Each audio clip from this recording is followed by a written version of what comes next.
बहू रे पटाखा मारे काले के आई के खूब जोड़ी यारो रब ने बनाई। बहू रे पटाखा मारे काले के आई पूरी पूरी बुकी गेल्या कड़ा कड़ा जोटा।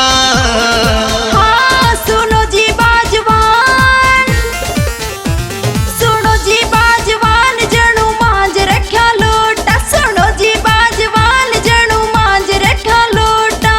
कट गई क्यों कर मारी पूनम का दसोटा। सुनो जी बाजवान जणू मांज रख्या लोटा। 18 किले हम लाखों में कमाई। रुपया तो अच्छा क्यों ना कोई में धकाई। 18 किले हम लाखों में कमाई। रुपया तो अच्छा क्यों ना कोई में धकाई। इसे धन तते घना अच्छा था टोटा।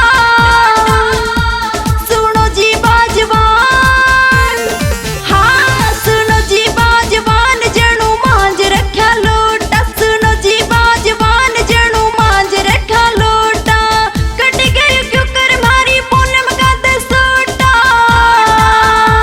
सुनो जी बाजवान जणू मांज रख्या लोटा।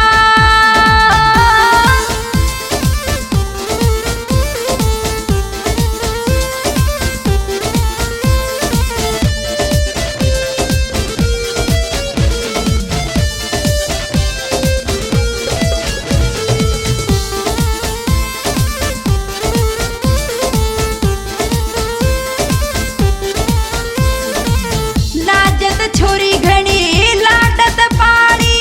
छोरी से या घणी नखरी आली। हाँ लाजत छोरी घणी लाडत पाणी। छोरी से या घणी नखरी आली। ठाया न युग देश ने सिर पे बरोटा। सुनो जी बाजवान, हाँ सुनो जी बाजवान जणू मांज रख्या लोटा। सुनो जी बाजवान जणू मांज रख्या लोटा। कट गई क्यों कर मारी पूनम का दसोटा।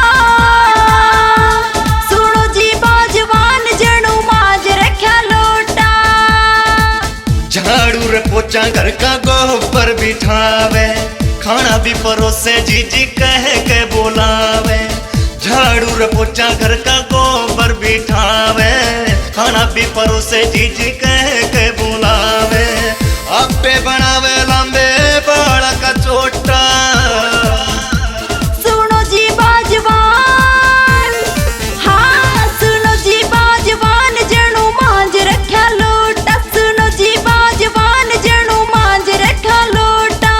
कट गई क्यों कर मारी पूनम का दसोटा। सुनो जी बाजवान जणू मांज रख्या लोटा।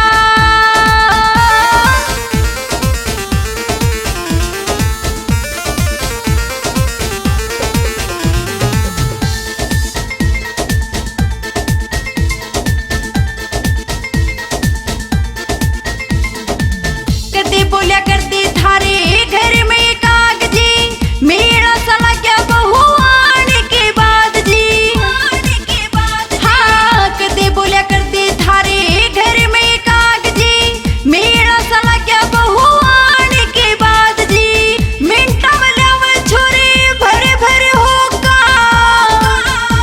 सुनो जी बाजवान, हाँ सुनो जी बाजवान जणू मांज रख्या लोटा। सुनो जी बाजवान जणू मांज रख्या लोटा। कट गई क्यों कर मारी पूनम का दसोटा। सुनो जी बाजवान जणू मांज रख्या लोटा। 98 0 60 915 तेरे खातिर खाली मेरे दिल का यू पिंजरा। 98 0 60 915 तेरे खातिर खाली मेरे दिल का यू कमरा। आजा भाभी कच्चे काटे एंडी से मौका।